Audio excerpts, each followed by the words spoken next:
contract that he gave the Lox.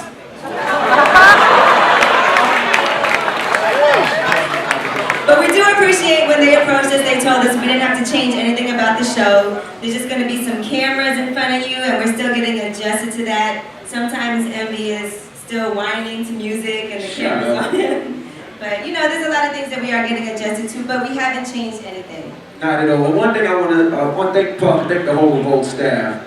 I remember Puff called me after the first show, and he was like, I want this show to be just like you do. He said, I want to take all the cameras out, and I want to have one rickety-rackety camera, and I just want the people to get the essence of the Breakfast Club. He said, when people come up there, they're able to talk, they're able to be themselves, because we have conversations. And we appreciate you for allowing us to have that platform, and also the staff of Revolt. I mean, these guys work as much as we do. They're there at 4 o'clock, they're there grinding out, getting us food, cutting our hair, they're fixing Angela Yee's hair, they're out there doing their thing. Yeah, I don't get no hair done. I don't know what they're talking about. He's lying, he gets his hair cut too. Yes, you do. I see him. Well, I do take advantage of the free haircut. Why wouldn't I? Free haircut. But one thing that we also have to say was a big deal to us was, you know, does this mean that now we have to speak nicely about Diddy all the time? And we No. Right, that was a concern. And Diddy specifically said, please don't do that. You can bash me, whatever it is you want to say. And actually, the one time we did have him on the show was for that very reason, if you remember.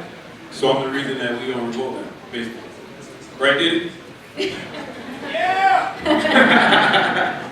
But we just want to thank y'all, and you know, every Monday through Friday. That's right, 6 a.m. to 9 a.m. and then it replays on the West Coast, 6 a.m. to 9 a.m. So join us, join our family. We appreciate you guys, and keep riding with us. What's up? What's up? How y'all feeling? They ain't serving enough drinks out there? Come on.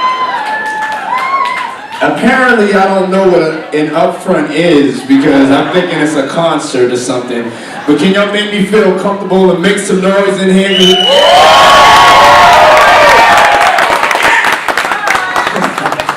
As you can see, I'm excited. I'm very, very excited. This is, you gotta understand, this is a historical day for myself and Revolt. This is a historical day for visionaries, people that have a dream. This is our first Upfront, but since I'm the king of the remix, we're gonna call it the Revolt Omnifront. Okay? Because Revolt is everywhere, anywhere, anytime. It's the first network that was built from the ground up in this social media digital age. I had this, you know, I go into my office and I had this staff meeting, and we have like maybe 300 employees. And the diversity and the complexion and the just total complexity of the staff. These kids are the future. Some people graduated from college, some people didn't. Some people are interns.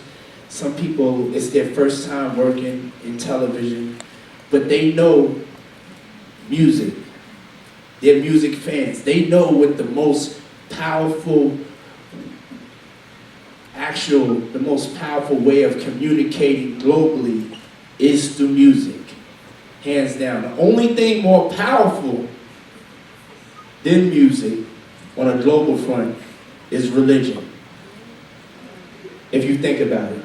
20 years in the music industry. My relationships with recording artists, my relationships with record companies, my reputation of understanding how to curate music and find and identify that next star.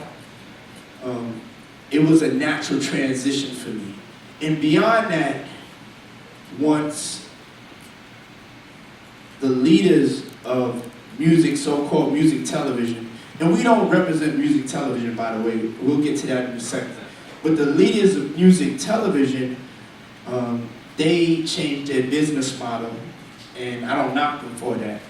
They changed their business model and started getting into reality TV shows. They changed their business model and they kind of, in a sense, abandoned music. They didn't understand the appetite for music and the passion for music is probably, is without a doubt higher than the level of passion for sports. And it's the future, you know?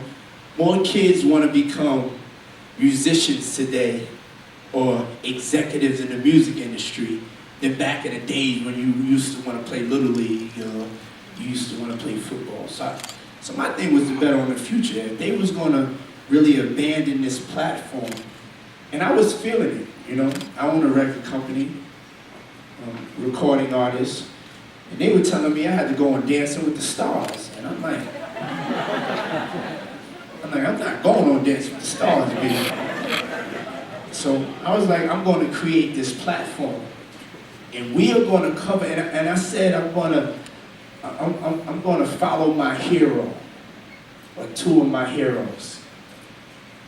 And my two heroes, as far as in the media space, is CNN and ESPN. I'm going to cover music, and I'm going to cover the artists of music the same way CNN covers the elections, down to every detail, down to the behind the scenes, down to the information. The way ESPN covers the top 10 hits, who's coming up, who's next to look for, the way they cover Kobe before game 5, 6, or 7, or LeBron. I'm going to cover Drake like that. I'm going to cover Ye like that. I'm going to cover Kendrick like that, Schoolboy Q, you know, and so on. And I want to do even something even more fearless.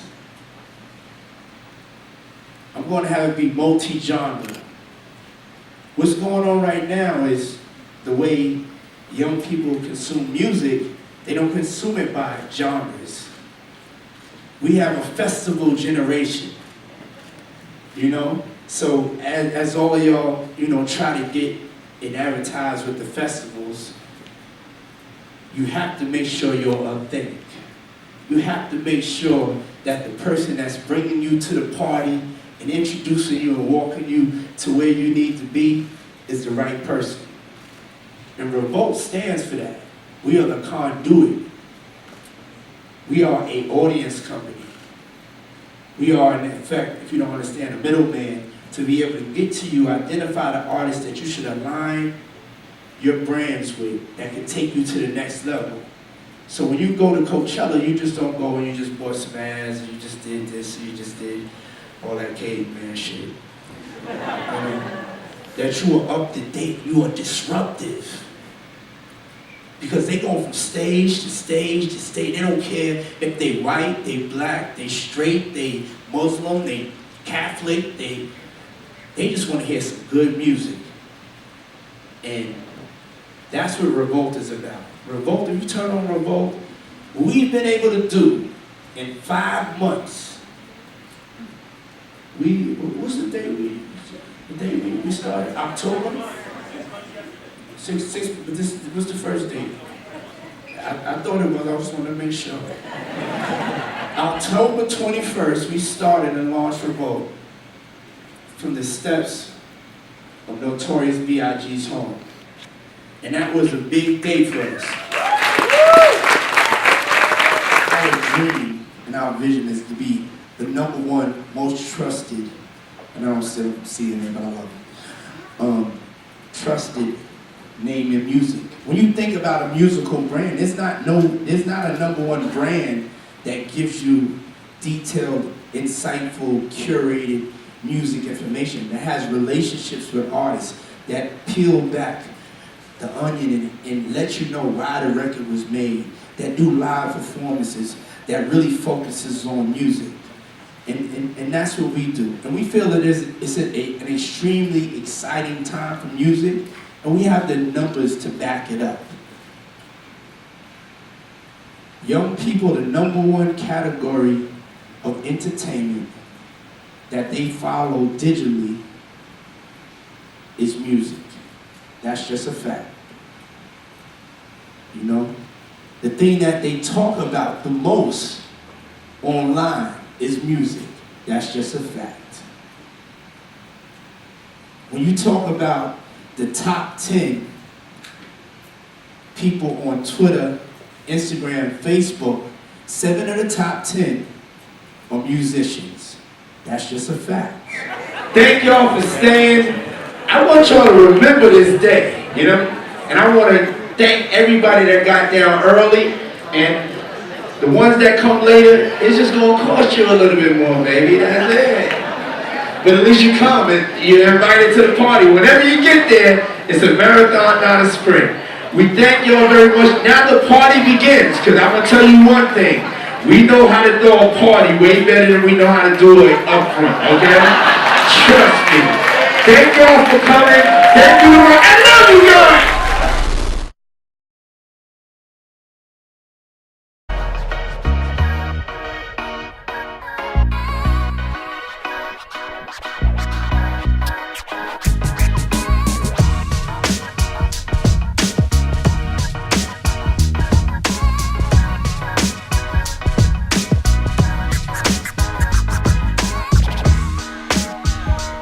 Thank Diddy for giving us a better contract than he gave the lots.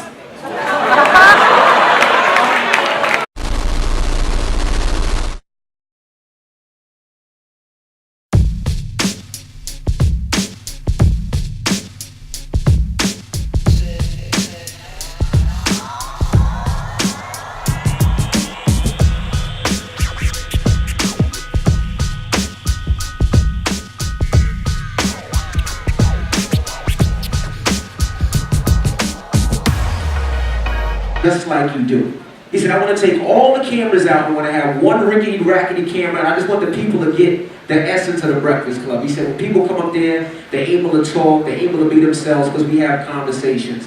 And we appreciate you for allowing us to have that platform, and also the staff of Revolt. I mean, these guys work as much as we do. They're there at 4 o'clock, they're there grinding out, getting us food, cutting our hair, they're fixing Angela's hair, they're out there doing their thing. Yeah, I don't get no hair done. I don't know what they're talking about. He's lying, he gets his hair cut too. Yes, you do. I see him. Well, I do take advantage of the free haircut. Why wouldn't I? Free haircut. But one thing that we also have to say was a big deal to us was, you know, does this mean that now we have to speak nicely about Diddy all the time? And we No. Right, that was a concern. And Diddy specifically said, please don't do that. You can bash me, whatever it is you want to say. And actually, the one time we did have him on the show was for that very reason, if you remember. So I'm gonna But we do appreciate when they approached us, they told us we didn't have to change anything about the show. There's just going to be some cameras in front of you, and we're still getting adjusted to that. Sometimes Envy is still whining to music and the camera's on him. But you know, there's a lot of things that we are getting adjusted to, but we haven't changed anything. Not at all. And one thing I want to thank Puff, thank the whole Revolt staff. I remember Puff called me after the first show, and he was like, I want this show to be just